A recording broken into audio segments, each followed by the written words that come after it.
शहनशाह जलालुद्दीन मोहम्मद अकबर 15 अक्टूबर 1542 को उमरकोट सिंध के मकाम पर पैदा हुए।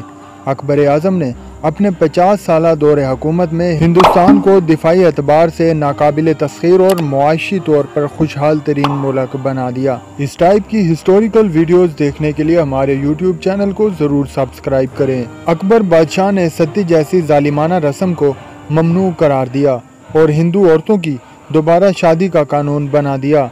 आगरा और दिल्ली के शाही दरबार अमलन इल्मी और फिक्री मजालिस में तब्दील हो चुके थे, जिनमें दुनिया भर से स्कॉलर्स अपनी तहकीक और तजर्बात पेश करते थे। शहनशाह अकबर ने मजहबी रवादारी, समाजी मसावत और अच्छी हुक्मरानी के जरिए बर्दाश्त और बाहमी एहतराम वाला मुआशरा कायम किया।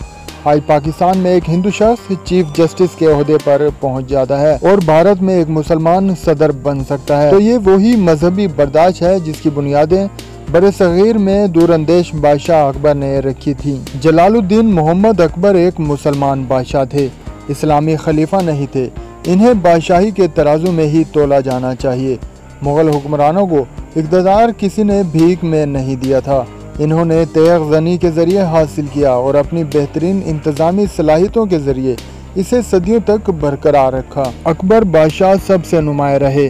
इस अजीम मुग़ल हुक्मरान को टाइम्स मैगज़ीन ने दुनिया के 25 बड़े लोगों में शुमार किया है। हिंदुस्तान में मजहबी हम आहंगी की अकबरी ख्वाहिश को दीन इलाही के तौर पर मुतारिफ कराने और बादशाह सलामत को गुमराह करने वाले खुशामदी उलमा और मफाद परस्त दरबारियों की साजिश फल फूल न सकी और इनकी बातिल कारियों को खुद ज़िले सुबहानी ने ही झूठ करार दे दिया।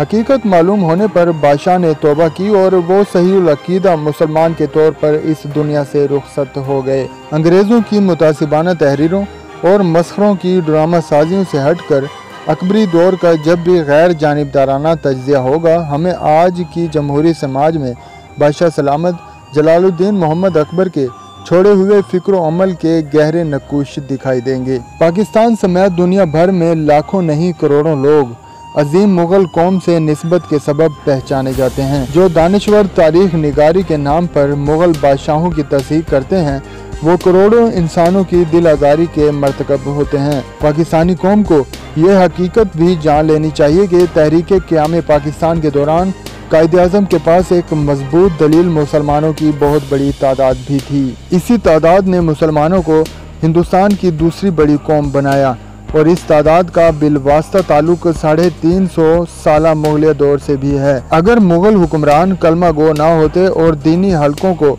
मुग़लों की सरपरस्ती हासिल ना होती, तो हिंदुस्तान में इस्लामी तहजीब व तमद्दन पूरी कुव्वत के साथ परवान ना चढ़ता और दो कौमी नज़रिया कभी अद्दी कुव्वत हासिल ना कर पाता। अक़लियतें तो और भी थीं, लेकिन इनकी तादाद आटे में नमक के बराबर थी।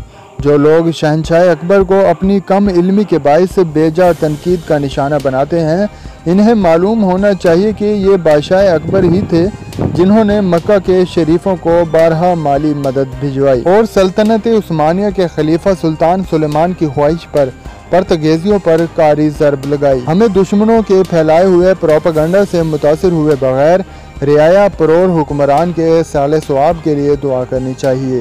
इस टाइप की हिस्टोरिकल वीडियोस देखने के लिए हमारे यूट्यूब चैनल को ज़रूर सब्सक्राइब कीजिए।